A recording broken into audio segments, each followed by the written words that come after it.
MGNREGS প্রকল্পের মেটেরিয়ালসের টাকা এখনো মিলল না।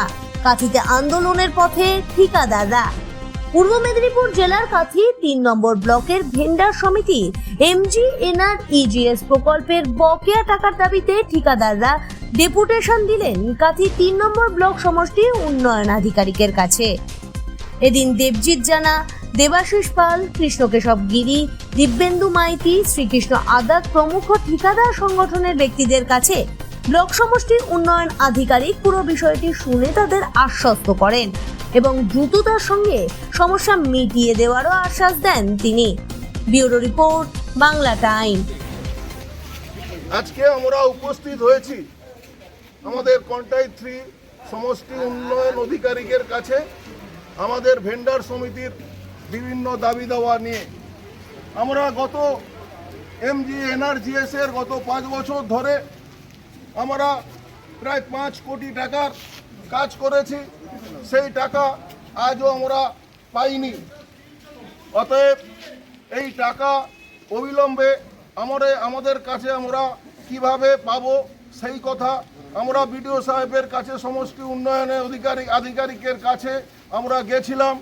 আমরা গিয়ে আমাদের 3টা পর্যায়ে আমাদের এই টাকা কিছু হয়েছে, এফটিও হয়েছে, কিছু এফটিও হয়নি, আবার কিছু পুরোটাই হয়নি, শুধু কাজ হয়েছে। এরকম 5 কোটি টাকার 5.5 কোটি টাকার আজকে আমরা টাকা পাইনি। তাহলে আজকে সরকারও মানে নিশ্চুপ হয়ে আছে।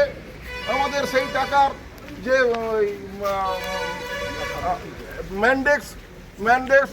ম্যান্ডেসের কিছু টাকা দিয়েছে, সেই টাকা আজকে 5 বছরের পরে সেই টাকা যারা আনস্কিল মেম্বার তারা পেয়েছে, কিন্তু সে টাকাও আমরা পাইনি।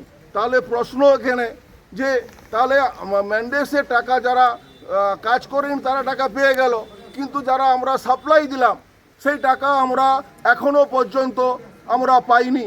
তো সে কীভাবে আমরা পাবো? আজকে 5 বছর হলো, সেই রাস্তাগুলো আজকে 5 বছরের পরে সেই রাস্তাগুলোর অবস্থা এখনও এখন যদি নতুন করে আবার সিস্টেম আসে তাহলে সেই রাস্তাগুলো থাকবে কিনা। আবার কিছু তার মধ্যে আছে পাইলিং আছে, সে পাইলিং 5 বছর পরে সে পাইলিং শেড আছে, সেগুলো তার অস্তিত্ব থাকছে না। তাহলে প্রশ্ন, তাহলে এই টাকা আমরা খরচ করে এই এলাকার উন্নয়ন, এলাকার ডেভেলপমেন্ট আমরা করেছি, তাহলে সেই টাকা আমরা কিভাবে পাবো?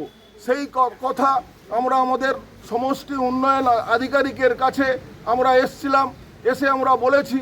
উনি বলেছেন দেখবেন, যথেষ্ট